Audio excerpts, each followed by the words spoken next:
Welcome back everybody to the channel, to Illuvination, your one-stop shop for all the guides in Illuvium, all the gameplay guides that you need. Today we're gonna be talking about Ascendant Arena. This is the one-on-one where you bring your own deck with the Illuvios that you captured or the one that are free in rotation, and then you're gonna battle it out on the battlefield. Why would you want to play Ascendant Arena? Well, for one, there used to be a lot of leaderboard rewards. It's very likely that something like this will come back. Also, we have all the airdrop points with the milestones, where a lot of them is gonna be around Ascendant Arena. So I want to show you how to play it. I want to show you the deck I bring, but basically all the tips that I give you today, you can use them with any deck. I'm gonna be playing the Berserker Verdant deck that we see right here. Let's quickly go over it and see what it's all about. So first up, our main damage dealers are gonna be Ripelands right here. That's our first Berserker. And then also Exalted Monk here. Then the other core units are Archelon, because our Ranger will have the Verdant Berserker weapon. So she is gonna be our third Verdant and also our third Berserker. So we bring in Archelon, then we're gonna have our tanks, which are gonna be the Colossus. We have the Titanor, and we also have the Gnarl right here, Colossus Verdant, and also the Cardolux. Another core unit is gonna be the Mystics, but those are a little bit more flexible. We have the Adorius, we have the Gazier, and we have the Apon. Basically, usually I play Apon plus Gazier because then we get 3 water and 3 earth, but we're gonna talk about that in a second. If you wanna bring in some other units, the unit I play the least is the Gorilla line right here. I just bring it to maybe get to 5 earth or maybe focus on mud, but I don't think it's that important for this setup. I also got the Bloater right here, which will give us 2 Aegis with the Archelon, and also it gives us another nature tank sometimes against, for example, water and air units. You want to go for 5 natures, and then we can go 5 nature, 5 bulwarks, super strong. That's why the Hattie is in here, and that's really the strength of the team. We can go into 5 earth, 5 nature, I think even into 5 water. We also brought all the 3 stoic lynxes for those 3 affinities, earth, nature, and water.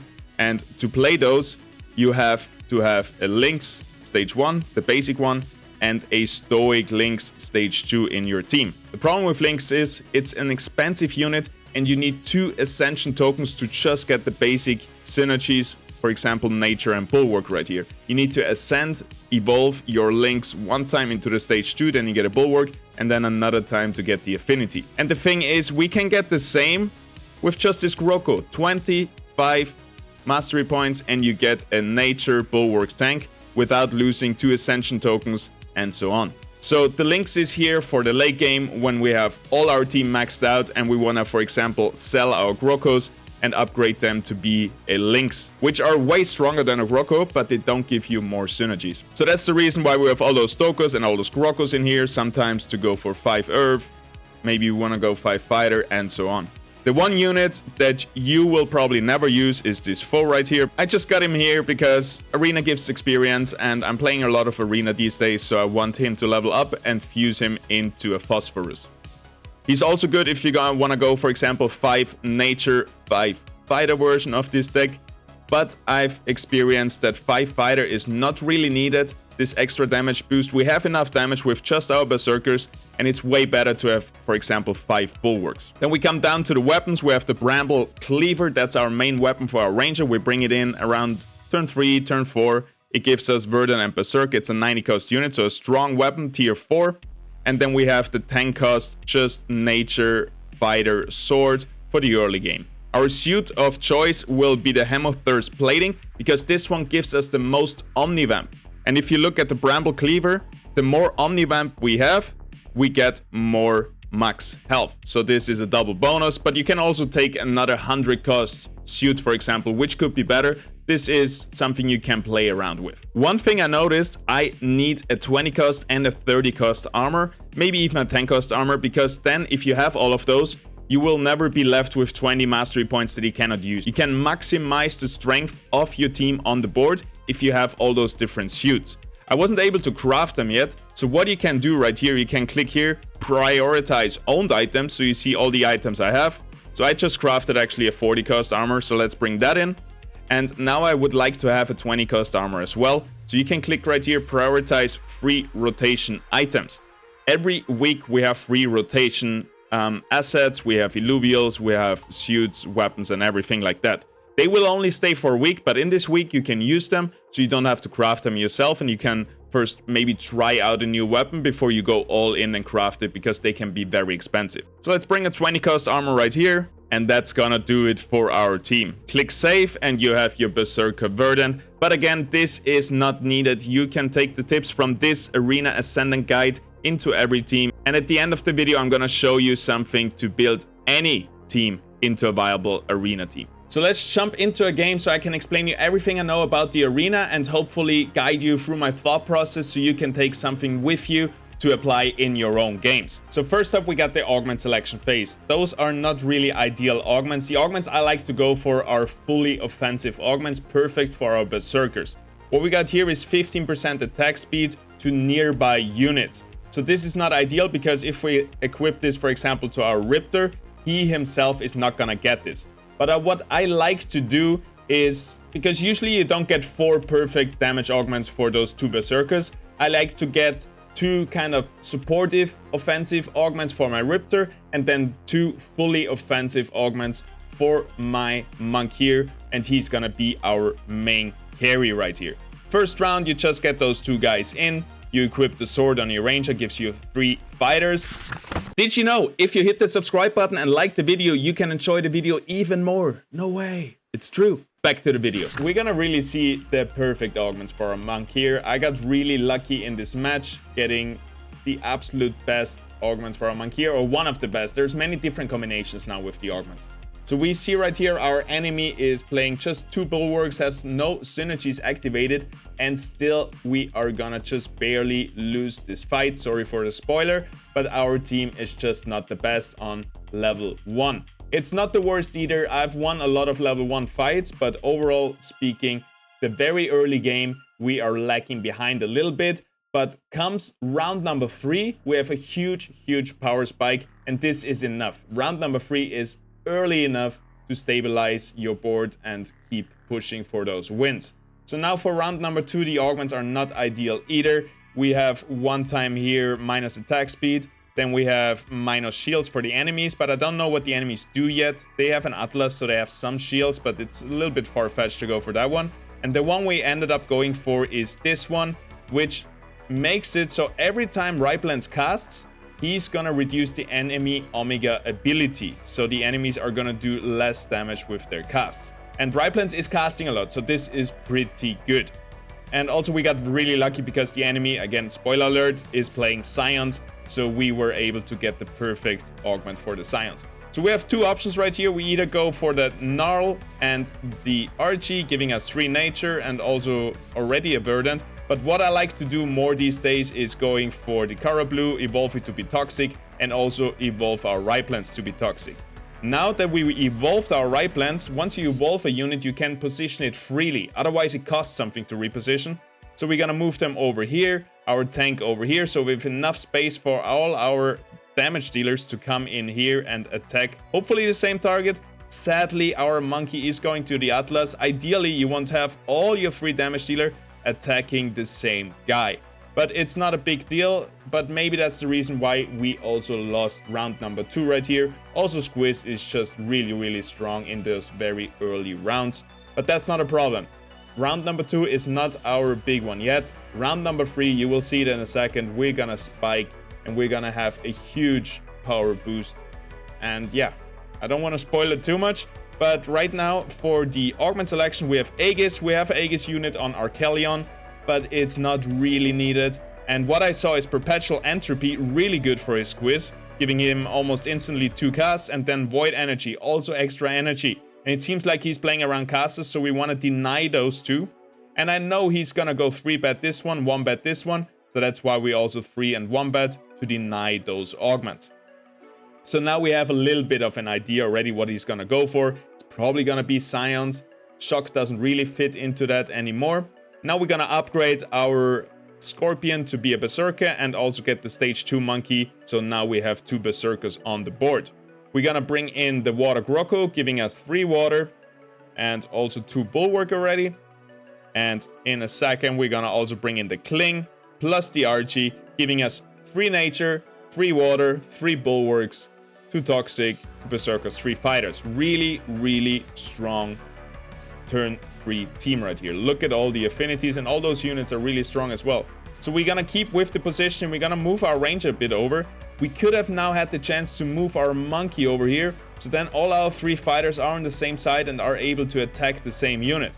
But what we're doing is keeping our tanks on this side. Our RG is gonna heal the tanks here, and then our damage dealers are all on one side, hopefully targeting the same guy. Again, monkey running in, attacking the Axodon, so that's not perfect. But also our augments right here on the right blends are just so good, reducing the enemy omega ability every time we cast, and we cast like 4 or 5 times per round, and then also giving attack speed to nearby enemies, to nearby allies, which is the monkey and our ranger, our other 2 main carries. So now we come into round number 4, and here we have a big one. Predator, Pounce, Augment.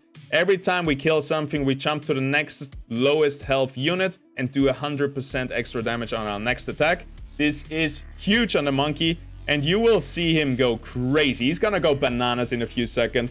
Let's just wait for it. We also equip our ranger weapon right here, so now she is Verdant plus Berserker. Upgrade our Twine to also be a Verdant. And now we have a little bit of a flexibility. You can go into maybe Earth to counter something over here, counter some affinities. But what I ended up doing is just equipping the Ranger armor, 20 cost armor right here, and then upgrade our monkey to be the stage 3 because he's our main carry, especially with this augment right now. It's a really good investment to get your carries on board and get them ready to rumble. And let's just see what our monkey will do in a second with this augment. It's gonna be crazy. And it looks pretty good. Again, we upgraded our monkey, so we could have moved him over here. That would have been a really good choice, just to be able to focus one target down at the same time. Here we have all the enemy targets are attacking our color blue, which is not ideal, right? So if we move our guys over here, and then we have more space here to move our tanks over here, and then maybe here is one, here is one, here is one, and then we can maybe split the damage up a little bit better, so not our Kara Blue will be the only one focused and die very fast, which is usually something you want to avoid. And yeah, he makes a little mistake here putting our Callion in the back. He could put him in the middle right here, being able to tank a bit, heal everybody, snare, root everybody. But here in the back, he's not going to do much until we reach the backline, at which point he has already lost. Look at the monkey. Jump. Kills the next guy in a second. Jump over here, jump over there. Kill that guy, jump over there. It's so cool. It's a really nice augment on a Berserker. And there's a lot of different really good augments on Berserkers. For example, extra attack speed plus extra attack range plus attack speed, I think it is. Really good. And now we hit the jackpot right here. 10% health execution plus 30% damage. So now we have an easier time, more damage to kill those enemies and execute them and jump around and just go bananas. We're gonna move our Arcalion now to the back. You might be asking, hey Paz, you just said that's a bad idea. Well, we do it against his Scion units because we got the Felicius right here, we got the Archer right here, and all those units, they target the furthest unit, the furthest enemy. So now we're gonna redirect all these lasers here, and our damage dealers over here are gonna be safe from all these lasers.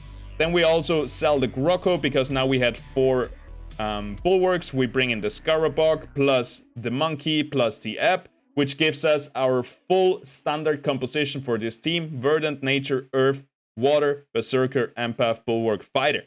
And once we upgrade the Ebb plus the Monkey, we're also gonna get Mystic.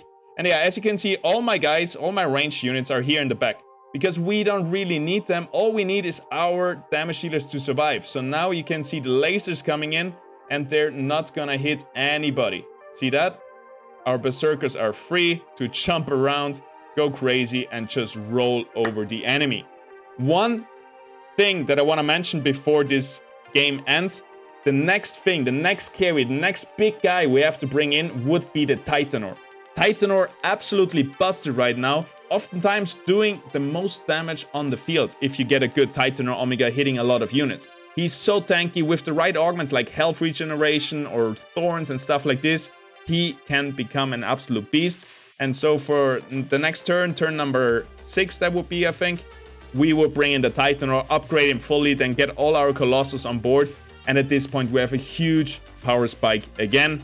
And this is just a crazy team. I gotta tell you, I love playing it. I hope you have some fun playing with it too. I hope you could learn something from it. So you might be thinking now, hey Paz, I don't have these units. What can I do?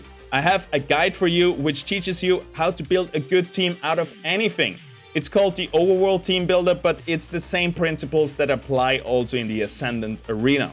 The only thing that is different now is that we have those specialized weapons. For example, you cannot build any composition anymore with your Ranger. You're locked into those weapons, which is, for example, here, Verdant Berserker. Or what else we got? We got Bloom Behemoth, which is really broken right now. And so you have those fixed synergies that you have to build around on. So you either pick a big unit like a Dual F. Okay, I have a Dual F, I go into Steam and Invoker.